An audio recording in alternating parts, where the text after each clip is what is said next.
Port had a bad day. Didn't get much better after your pre-game interview with Ken Hinkley, where he was asked about his contract and was confident that, that David Koch would have his back for the season. Your President David Koch has said he is not going to discuss your future until August. Do you trust Koshy to stick to that? 100%, Caro, I do, and we as a footy club will all stick to that same timeline. And and when we all get the interest around my timeline in football here at Port Adelaide particularly, but we are committed to doing the right thing as a footy club, and the right thing is that you work through a footy season and then see where it lends. Oh, pretty good answer, I thought, but I don't necessarily agree with you. You don't believe him? Well, I believe Ken, but do I trust David Koch? If things get bad, David Koch is going to be backed into a corner and will say something because that's just what he is. He's a media animal. You got very seduced by Port's midfield in that second half last year. You're a little bit, you've got a blind spot to Port, and particularly their midfield. It didn't go their way on the weekend. Jason Horne-Francis wasn't the same player.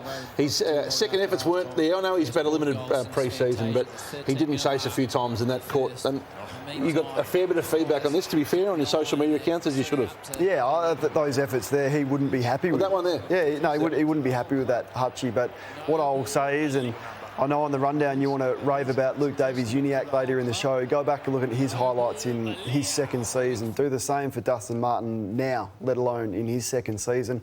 I'm going to close check Patrick Cripps, who's a captain and a Brownlow medalist, with some of his defensive action on Thursday night. So Fife, I mean, there's a number of them. Dangerfield now, let alone in his first season. Just so as long as you apply the same standards. Promoting your own segments in. Well, as you do other clubs. There's a lot of midfielders that are Port the offensively. Come back to me in 3 or 4 years. We saw a highlight and a tease of what he's capable of next year. I've never said he's going to be an instant game changer as a 19-year-old with no pre-season off major But do those at surgery. Port Adelaide have concerns about him, though, Kane? That last week was unbelievable, but moments like that, concerns that this could plague him his whole career? I think they'll be working hard on it, Lordo, yeah. but there's a lot of young midfielders where the defensive aspects of their game don't come naturally, and he'll have to develop Has that he wanted as to time listen at goes Port? on. Has he been a... Travis Boak is his mentor, and he says he's been unbelievable, and they haven't said a bad word about him.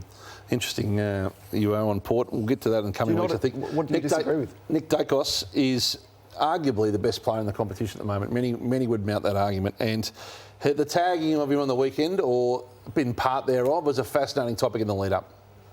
Well, if I'm the opposition, I'd tag Nick. Yeah, I would. Like, he's a weapon. And you've got to take something away from the opposition, and I'd be looking to tag him. If he plays at half-back, he'll be tagging one of our half-forwards. and what I've watched of Nick Dacos, he does not play on anyone at half-back normally.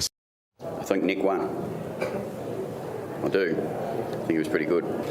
I don't need to spend too much time on Nick other than the fact that he got us bad today. So Lachie Jones was the player. There he is, was the tag. And I'm not sure he's ever tagged anyone before, but you could see Dacos just working off him here. He got in so many different ways, and that's the strength of Dacos, is he can go off half-back, then he took him into the centre bounce, another area where Jones wouldn't have been too often. But got Sam Mitchell coming up soon. He put Finn McGuinness on him in the practice game, and Finney is a pure tagger. That's what he builds his career on. But there's not many McGuinnesses in the competition who... But Clarkson's the only one to have got him so far. So you just wonder where... Surely it's going to come soon where you'd be terrorised back in the old days. It was a... wouldn't you? Well, the McLeod one for me always gave me nightmares, but you just have to forget your own game and you do have to terrorise them. But the art is lost. So the Clarkson and McGuinness are great examples, but find me many of those in the competition now. I think you've got to go the other way with Dacos. I think you've got to put the likes of Dustin Martin or Shea Bolton or a really dangerous Toby Green type on him to make him defend the other way and expose him that way. Not a lot of them around, but... There's a few. Yeah, that's a luxury.